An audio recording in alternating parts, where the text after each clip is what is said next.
The New York Jets made 2 trades yesterday at a much-needed position. It wasn't wide receiver. However, it doesn't seem like the Jets are done just yet. We will get into it. Before we do so, welcome to the Turn Up the Jets YouTube channel. As always, Joe Skirter, your host. Please subscribe to the channel, like the video if you actually liked it, and you could also follow me on social media platforms such as X and on Instagram at Turn Up the Jets, one word. So we knew that the wide receiver position was something that the Jets needed to add. The tight end position was a little shaky, but there was one kind of unit on this team that maybe weren't getting talked as much because it was in the defensive side of the ball, and the Jets are a little stronger, or a lot stronger rather, in the defensive side, but it was defensive tackle. We all knew after Quentin Williams, it was a question mark. It was a question mark last year after the Jets in 2023 had a really strong defensive interior line. But trading JFM to the Denver Broncos basically for a bag of peanuts, they regressed miserably, and it looked like it was heading into that direction once again in the 2025 season. Jay Tufale was a hero in week 1, basically non-existent week 2. Nobody stepped up in week 2. They couldn't stop the run, and they just needed somebody who could clog and wreak havoc really in that middle side of the football. And after Quentin Williams, there was no one that has stepped up. They really thought Byron Cowart was going to be the plug and play. He's been battling injuries, and it seems like it's going to be longer than we anticipated. Derek Nottie came from the Kansas City Chiefs. Haven't really heard much of him. Fadarian Mathis came from the Commanders. Haven't really heard much of him. A little more Mathis than Nottie, but nothing really great. Leonard Taylor III, the second-year guy, he was an undrafted free agent last year for the Jets.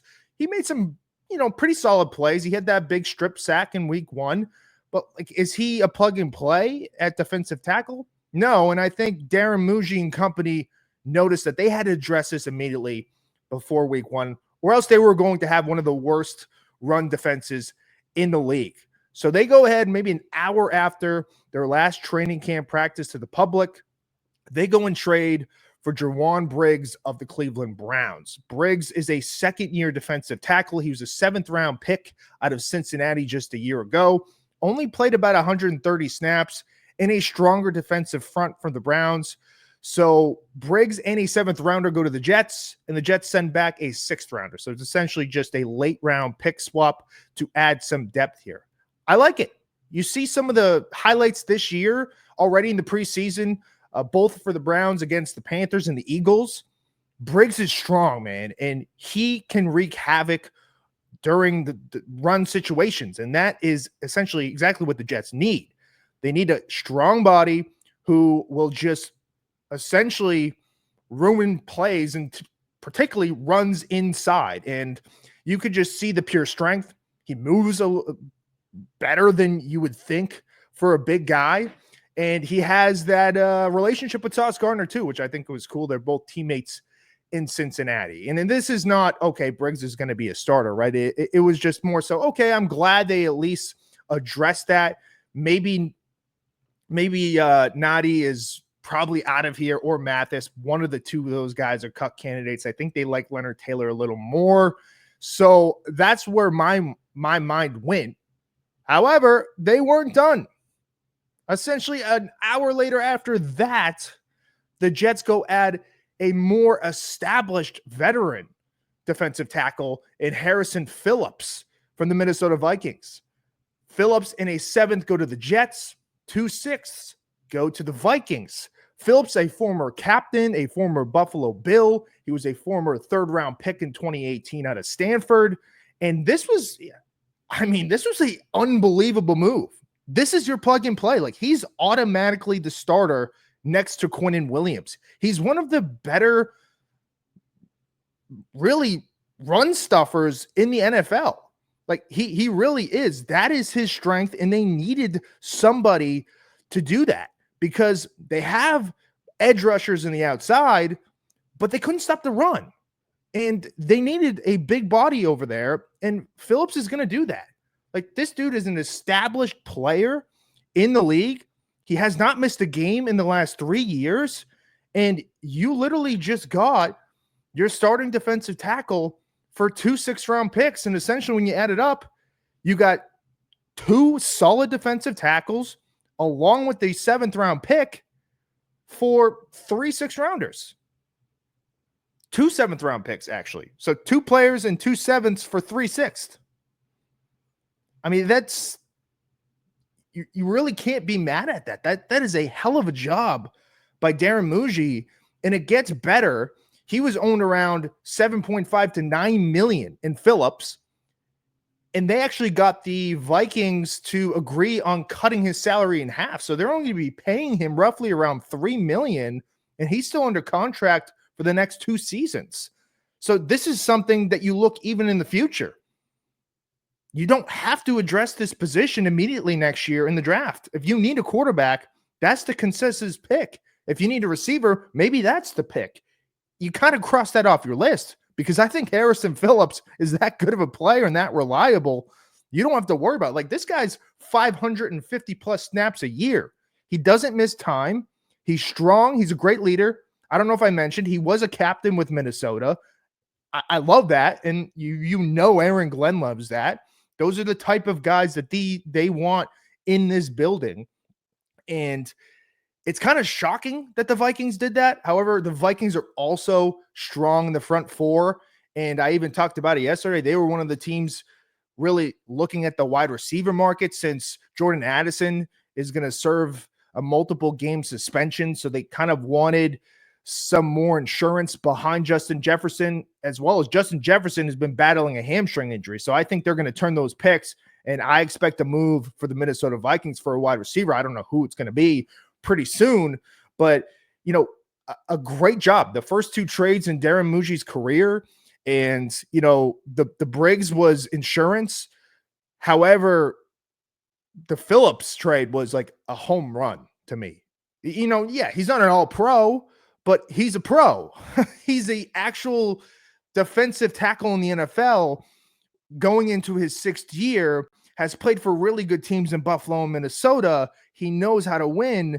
And Aaron Glenn definitely liked what he saw when he was in Detroit, because this is almost a pattern now. Justin Fields goes to the Jets. Glenn battled him multiple times. He told the media publicly that he liked what he saw when they battled. And you don't think he noticed Phillips wrecking havoc in the run game? Absolutely he did, especially as a defensive mind. So he goes to the Jets, and they kind of settle that position now. I see Nadi, like I mentioned earlier, and Mathis, they're probably going to get cut, and they might roll with the 6 defensive linemen, interior defensive linemen, and Quinnen, and Phillips, and Briggs, and Leonard Taylor, and Tufale, and Cowart, but we don't really know when to expect Cowart back. I believe it's going to be longer than anticipated, because you don't get 2 defensive tackles if you're sure that Cowart's going to be back for week 1. I think he might miss extended time. Don't quote me on that. That's just really a guess, and we'll just have to see. But they don't need to rush him back now. You're looking at, if Jermaine Johnson can give you 20 to probably 30 snaps in the first couple weeks, that's great. In the edge, alongside Will McDonald, is going to be, I think, a home wrecker over there. And now you got Quinnen and Phillips. So you have to point your attention now to the wide receiver room. And I really think they're going to make a move. Like, this shows that they're going to be aggressive. They did it before week 1. And it's not like they're throwing these guys under the fire during game week. They still have 2 weeks to prepare. Phillips and Briggs still have 2 weeks to really get acclimated into the system, get acclimated into the locker room. And I think they're going to do the same with the wide receiver room, because the cut days, I believe the cut down is at 4 p.m. Tuesday. So they got a couple more days, and that's really when the trades are made. After cut down day, there's not many trades. Maybe you get somebody scraps who were released and didn't make the roster, but like a lot of guys who are, like a Phillips and like a Briggs, good enough to be on a roster, but maybe they had too much depth there. They go add picks. Like, for the Vikings, a little different. The Vikings wanted to gather picks because they're probably going to go at a different position, most likely the wide receiver position. And the Browns, why not? Just get another pick for a guy that maybe wasn't going to make your team, but you knew somebody else would have had interest in him. And obviously the Jets did their due diligence there with Briggs. So that's that. The Jets making moves. I love to see it. I mean, this shows that, hey, let's go and win games. Let's stuff the run. We already know what we have on the defensive side. It's really good. I think it's going to be better than last year. Steve Wilkes helps that. Aaron Glenn helps that. So this kind of solidifies the Jets defense, in my opinion. Yes, safety might still be a question, but I'm not too worried. Your cornerback room is insanely strong. You have 2 stud linebackers. You have the potential to have 2 stud edge rushers. You have one of the best defensive tackles in the league in Williams. Let's roll with it. But I will definitely be monitoring the wide receiver news as I will continue to make weekly Jets content. I appreciate everybody for watching. Please subscribe to the channel if you've not already. I appreciate all the support. Like the video if you've actually liked it. You can keep following me on other platforms such as X and on Instagram at Turn Up the Jets. All one word. Until next time. See you.